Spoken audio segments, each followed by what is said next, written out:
सबसे बड़ी बात यह है कि ये जो सत्र शुरू हो रहा है, सरकार विपक्ष का सामना नहीं करना चाहती है।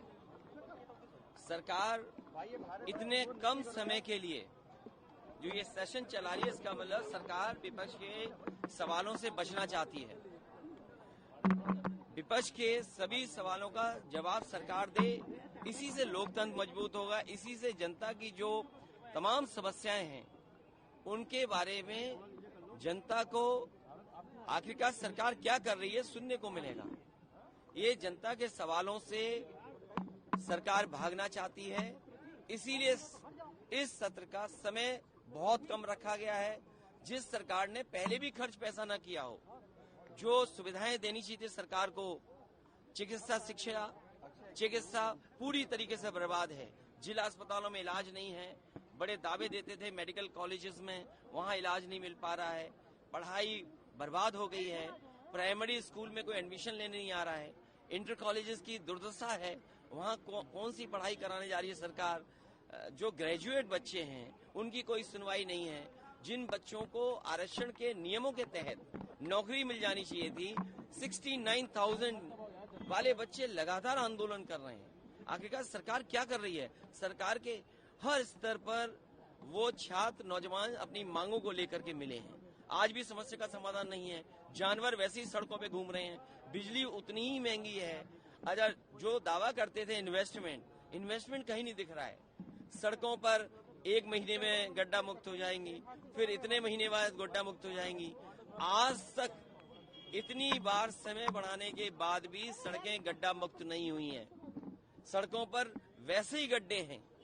और जो ग्रामीण अंचल में हमारे किसानों को जो लाभ मिल जाना चाहिए, गन्ने की रेट नहीं बढ़ाई इन्होंने, धान नहीं खरीदा, अभी तक कोई इंतजाम नहीं किया, और जानवर से आज भी लोगों की, किसानों की जान जा रही है। तो इस सरकार के सामने कोई रास्ता नहीं है। सरकार इसीलिए इतना छोटा सत्र बुलाई है। तमिलनाडु गए थे, वीपी सिंह की प्रतिमा का अनावरण था। ये सवाल आज केशव मौर्य से पूछा गया तो उन्होंने कहा कि जब समाजवादी पार्टी 5 साल सत्ता में थी तो पिछड़ों का ख्याल क्यों नहीं आया। मुझे खुशी है इस बात की कि देश के बहुत सारे राजनीतिक दल जाति जनगणना के पक्ष में खुल करके सामने आए हैं, और जाति जनगणना के बिना सामाजिक न्याय संभव नहीं है। सामाजिक न्याय के लिए और सबको बराबर लाने के लिए आरक्षण जरूरी है, और जो बाबा साहब भीमराव अम्बेडकर जी ने संविधान में जो व्यवस्था की है, उस व्यवस्था के तहत ही सब बराबर हो सकते हैं। पार्टी के तमाम विधायक काले वस्त्र में नजर आए, ये इसका क्या संदेश है? ये सरकार का विरोध है, और नई नियमावली का भी विरोध इसलिए होना चाहिए क्योंकि लोकतंत्र को कमजोर करना चाहते हैं। नियम तो इसलिए बने कि जिससे लोकतंत्र मजबूत हो। आखिरकार जनता ने हमें चुन करके भेजा है, हमारी जिम्मेदारी बनती है जनता के सवालों को उठाने का। ये सरकार नहीं चाहती है कि हम जनता के सवालों को उनके सामने खड़ा करें, उन्हें उठाएं या तख्ती पर लिख करके ले जाएं। ये किस लोकतंत्र में है कि आप जनता के सवाल नहीं उठा सकते हैं? ये जनता के सवाल न उठें, विपक्ष मुखर होकर न बोले, इसीलिए नियम और पाबंदियां ला रही हैं। इससे लोकतंत्र कमजोर होगा, लोकतंत्र मजबूत नहीं होगा। जो परंपराएं रही हैं, जो लोकतंत्र में मर्यादा है, उसके तहत रह करके हम लोग अपने सवाल उठाएंगे। तो जाति जनगणना से प्रमुख मुद्दा रहेगा इस सत्र में? वो लगातार रहेगा, केवल इस सदन में नहीं, दिल्ली का 24 का चुनाव होने जा रहा, तब भी ये मुद्दा रहेगा।